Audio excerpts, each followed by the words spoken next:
Napapanahon ang babala ng Panginoon ngayong araw sa mundong patuloy na nahuhulog sa materialismo. Sa mabuting balita, hinikayat ni Jesus ang mga tagapakinig na mag-imbak hindi ng mga kayamanang lumilipas, nabubulok at nananakaw, kundi mga tunay na espiritual na kaloob na nagmumula sa langit.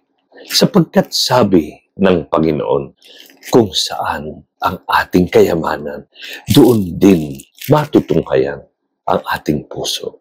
Binigyan din ng Panginoon ang malayong pagkakaiba ng makamundo sa makalangit na kayamanan.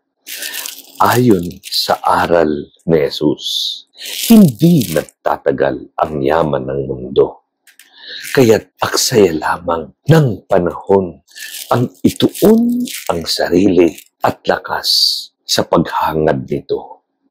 Ang totoo, madali lang ang buhay ng tao na maaring mauna pang mawala kesa mga kayamanang naipundar.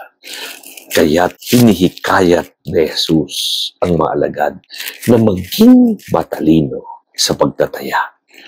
Paliwanag ng simbahan, the gospel encourages us to remain aware that the treasure of this world are purely temporal. Heavenly treasure is not only longer-lasting treasure, it is also far greater treasure. Heavenly treasures surpass earthly treasures, like light surpasses darkness.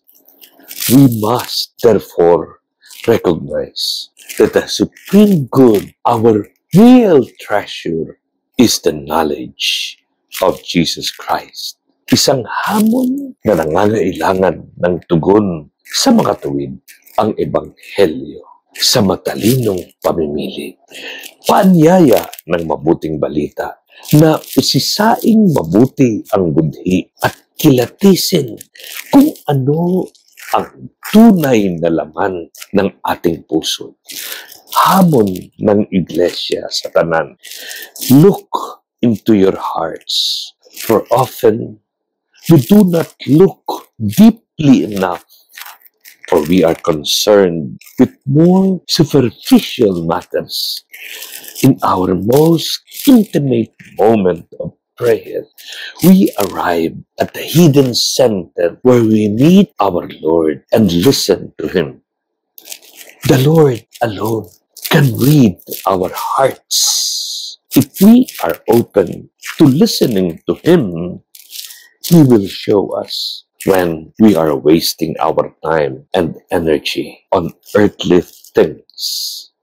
Isang babala ang Ebanghelyo upang bantayang maigi ang hangad ng ating puso, sapagkat napakarami ngayon ang nabubuhay sa kadiliman dahil sa maling pagtataya ng sarili at prioridad.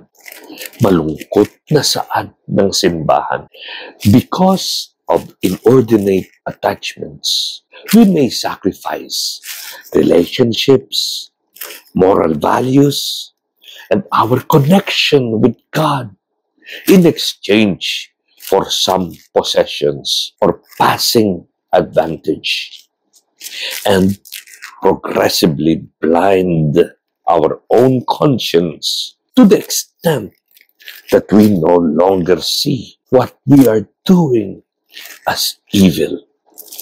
Hinihimok tayo ngayong araw na buksan ang mga mata at matalinong maghanda para sa kinabukasan.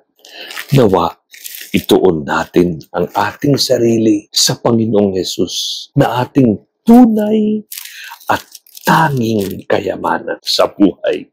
Unti-unti nawa nating maiwasan at tuluyang matanggal ang mga bagay na naglalayo sa atin sa Diyos at naglalagay sa atin sa panganib na madiskaril at mapahamak.